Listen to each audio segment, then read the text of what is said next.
Hey guys, so I just wanted to hop on here for a minute and give you a little bit of my thought process behind why I am using a bitless bridle and what led me to my own design, why I'm kind of rethinking bits a little bit. I'm constantly studying and learning what I can about horses and their psychology and how their body works together. And since research and technology is catching up a little bit, some of the older types of equipment, stuff we've had around for thousands of years, we're getting a little better insight into what it does to the horse. And I'm not saying it's all positive or it's all negative, but I just have been thinking about it more and more and questioning, do I really need a bit? With my horse particularly, everybody's case is different, but I just personally am starting to really question a lot about the equipment that I've used. So the reason I'm thinking that, I bought my horse a French link snaffle, which I do not have here at home. This is a single jointed snaffle with a half cheek. This is a pony size. Used to use this on my little driving pony. So I've known for years I don't like a single joint because they have this nutcracker action when you use the reins. So whether your horse is pulling against your hands or you're trying to get it to stop or turn or whatever you're doing, it pinches in against the tongue and the bars. So I've never really liked these. A lot of my horses protest just wearing them. Also, if you're using any sort of leverage bit, like say a Pelham, which has a ring down here, so you have two sets of reins and the option, or if it's a Kimberwick, you can set your reins lower on the shank and there's a curb strap. When this nutcracker action happens and you use that curb piece, it turns that joint down into the tongue, creating a massive pressure point. So I've always kind of had a hatred for the single joint bits of any type. Since I don't have a bit on hand, this is the Allen Illustrated Guide to Bits and Bitting by Hilary Vernon. I love this book. It's got lots of good information in it. Use it for learning myself, reviewing my information. But here's a picture of a French link snaffle. Some of them call it double jointed, or they might have a round lozenge in the middle instead of the French link, which I actually still like the lozenge design pretty well, but I'm kind of rethinking the French link because I think we've got it a little bit wrong. It's supposed to be really pretty mild, and you can see that it eliminates the nutcracker effect because of the wider joint over the tongue. But I still just feel like that's a little pinchy. Those joints still do pinch, and this still does collapse in on the bars. And frankly, I'm just starting to feel like having, frankly, anything in a horse's mouth can be a little bit invasive. It just, to me, seems excessive if you don't need it. I'm not saying I'm going to go cross-country, at least not yet, in a bitless bridle. I'm still learning, I'm still educating myself, but just personally, I'm starting to rethink bits entirely. And so anyway, that brought me to, why don't I just use a hackamore or a rope halter? I still use a rope halter a lot. I bought a Bozell, however you want to pronounce it. Around here, I think we call it Bozell, but old style vaquero, hackamore or Bozell. So I put the Bozell on my horse, and it's made of rawhide, and I thought it's just a little bit stiff. And you're not supposed to ride on contact with it. You should have a pretty loose rein. You should have, here's a set of reins. You should have a nice loop in your rein. And if I understand the technique correctly, which I may not, I'm still very new to this, you're supposed to, much like a rope halter, slide your hand down the rein if you really, really need some, make a pretty obvious cue to your horse. Slide your hand down softly, bump the rein out to the side so that the Bozell has a knot under it down here, and it's pretty stiff around the jaw. It'll put some pressure against the horse's face, against their jaw and their cheek, to cue them to turn. And it has plenty of slack in it, so there's a lot of pre-cue, which is nice. But what I decided to not use one for my horse, because I mostly trail ride, so it was long, long, long hours in the saddle. And I just felt like that Bozal was just harsh against her skin. And I'm a classically English rider. I prefer, when I need to pick up contact, I prefer to use my hands much, in a normal English fashion, where I'll just close my fingers a bit. If needed, maybe bring my elbow back just a little bit. But I don't really love riding all the time with this out to the side kind of, flick motion with the reins. That kind of just doesn't feel normal to me. I like to have the option of kind of neck reining, or doing what I would call like a leading rein or a guiding rein when I want. But let's say I have an obstacle on the trail that I really want to clear precisely. I prefer to be able to pick up my reins and do, little shoulders over, haunches over, whatever I need to do, with a light feel and more of a dressage sort of a contact. Well, in a rope halter, that just doesn't really work that well. I found my horse has told me she's a little confused sometimes, because the rope halter, much like a Bozal, the knot is directly underneath their chin, and if that's where you attach your reins, where you should attach your reins, it gives you a little bit of a nose down cue consistently when you pick up your reins, one rein or both reins.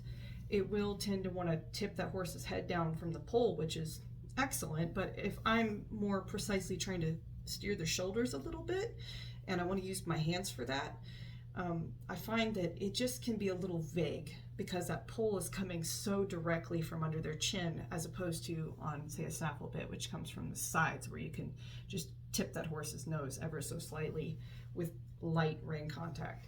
So that's what I'm after. So when I started making these, I wanted side pull style.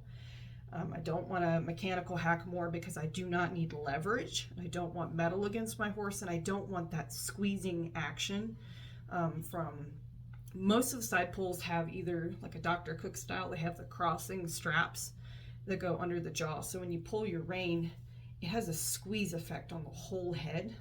That's not ideal for me either. I really just want sort of like a snaffle, but externally. I don't want to be in the mouth if I don't have to.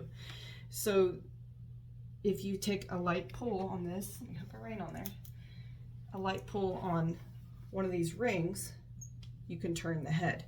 That's all it takes, just a little light guide. And you can either do that with, like the Bozal, kind of a reach out to the side guiding rein, or more like a traditional, say, dressage contact with straight line from your elbow through your rein to your horse's face. Just be able to contract your fingers, and that will clearly pull the horse's head to the side, rather than just giving the down and sort of vaguely sideways cue. So I want to mention too, part of what has me rethinking using a bit for my horse, again, this is not advice broadly, but for myself, for my horse, is two parts. One, I've always been taught, if you have soft hands and a mild bit, it's not hurting the horse. Fair enough, if you have very educated, very disciplined hands and a gentle bit, you're probably not doing any harm. The thing is, they've been testing cortisol levels just from placing the bit and bridle on the horse, not even really asking the horse to do anything, just wear it. And there's an increase in cortisol on most horses. Now, you could contribute that to past bad experiences or pain with the bit, bad teeth, whatever it may be. But it still tells me, the cat's trying to get in, that still tells me if your horse has an increase in the stress hormone cortisol just from having a bit put in his mouth, maybe there's a reason for that. Maybe we should look into it and just have a discussion about it. Secondly, I work really hard to be disciplined with my hands and to be soft, to always reach for one rein, to try to move slowly, not jerking, pulling, fighting. I try really hard to be a good partner for my horse, but we're human at the end of the day. An example of this is I was riding my horse a few weeks ago, and it was windy and she was a little bit flinchy. The grass, was blowing in the wind. She flinched. And I was riding on a loose rein, one hand, and I've trained myself to reach down if need be, slowly pull up one rein and circle my horse if she gets a little faster out of control. Hopefully prevent getting out of control. But I'm human and I flinched. My horse threw her head up, kind of did one of those, and I guess I just flinched, you know, and I caught her in the mouth a little bit. I didn't really yank on her hard or anything. I didn't hurt her, but it just got me thinking, if all that work I'm doing to learn to be quiet, soft, smooth with my hands, I still cannot be 100% trusted by my horse to never jerk her in the mouth. What if she stumbles a little bit? You know, everybody has a bobble now and then. If we're trotting along and I'm on some contact and she takes a little trip, I'm not going to ever probably be disciplined enough to open my fingers in that scenario. As a human, I'm going to flinch and grab the reins because, darn it all, I can't seem to train that out of myself. It's instinctual. So I can't promise my horse with 100% certainty that I'm never going to hit her in the mouth. And I know that it's incredibly painful, even with a gentle bit, even with a wide bit, even with a rubber bit. I can't fathom someone, you know, putting even a rubber bar in my mouth and jerking on it a little bit. Oh, sorry, I didn't mean to do that. Before long, I'm going to be defensive. I'm trying my darndest to train my horse to not be defensive, bracy, or resistant to me, and to be able to trust me fully, even though I'm human and I make mistakes. And she's very forgiving, but I don't want to abuse her forgiveness and her willingness to please me. So if I can't train myself not to do this on occasion, then I don't feel like I need a bit, unless the circumstances really prove themselves to me that I need to use a bit. I just finding that training can overcome any tack that you need. I mean, I can ride her bridleless at this point in the right conditions and the right circumstances. So if I can ride her without a bridle, period, then I can probably do without a bit. So we're going to something milder. This is what we've been working with. A nice wide nose band. I could even cover that in fleece, you know, sheepskin, something soft. One of those sleeves like you put over a halter if we needed it. These are meant to be worn very loosely, by the way. These are one of the benefits of them over a rope halter is the rope halter is quite sloppy and has the two big knots right on either side of the nasal bone. So if you do take up one rein, it can shift the halter and that knot can catch the horse in the nose. And I just feel like that's a lot of friction and a lot of sloppiness, and I just don't like the sloppiness. So this is meant to be loose, but not sloppy. When you use the rein, I hook my reins in the back here, which is what I think you ought to do. So the horse's ears are here, nose out that way. The rein's in the back of the ring, not in the front, because that could cause the ring to twist or rotate, do all kinds of annoying things. But if it's in the back, there's not much. You can see the halter with my just resting over my hand. It's not sliding and twisting and doing a bunch of crazy stuff. So it doesn't need to be tight at all on any part of the horse for it to be clear and effective.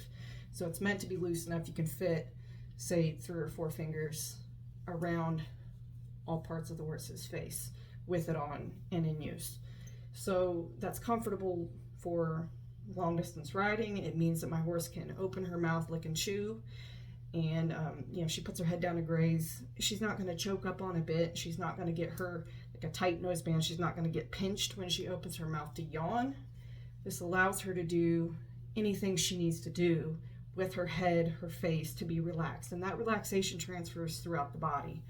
So unlike a tight noseband or a bit, where when I apply the rein, it's going to cause tension somewhere. You know, TMJ tension can transfer to even the stifles and the hocks.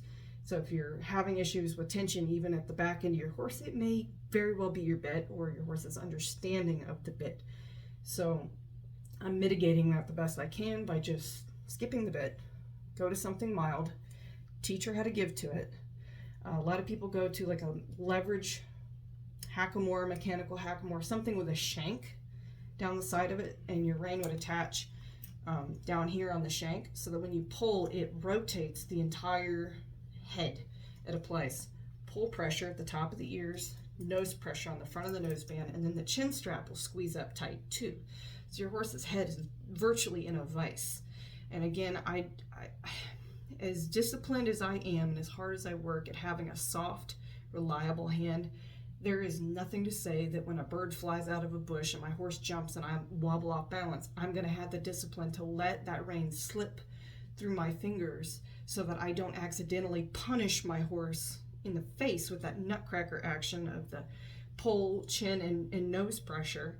And you could break a horse's face with a mechanical hackamore very easily. It's not hard to do. Go to some barrel races, watch a few horses. You'll see the kind of pain and pressure that those things can exert. So, no hate to anybody who uses them. There is a place for them. I just personally don't think it's right for my horse, as well as if you're using anything with a leverage action, it takes away from what I would call your direct rein or snaffle action. So whether you're using a bit or a hackamore, if you have a curb system, a long shank and a curb chain, that means when you pick up one rein, you're getting the head tilt action even from one side. So you may get a head tilt and a slight head turn, but if all you're trying to do is just gently turn the horse's nose to guide it so that you can set up the shoulders or the hips for a lead change, whatever it may be, if you have that curb action, you're still first and foremost getting curb action out of the bridle. So to me, that's a whole extra step, and that's excess.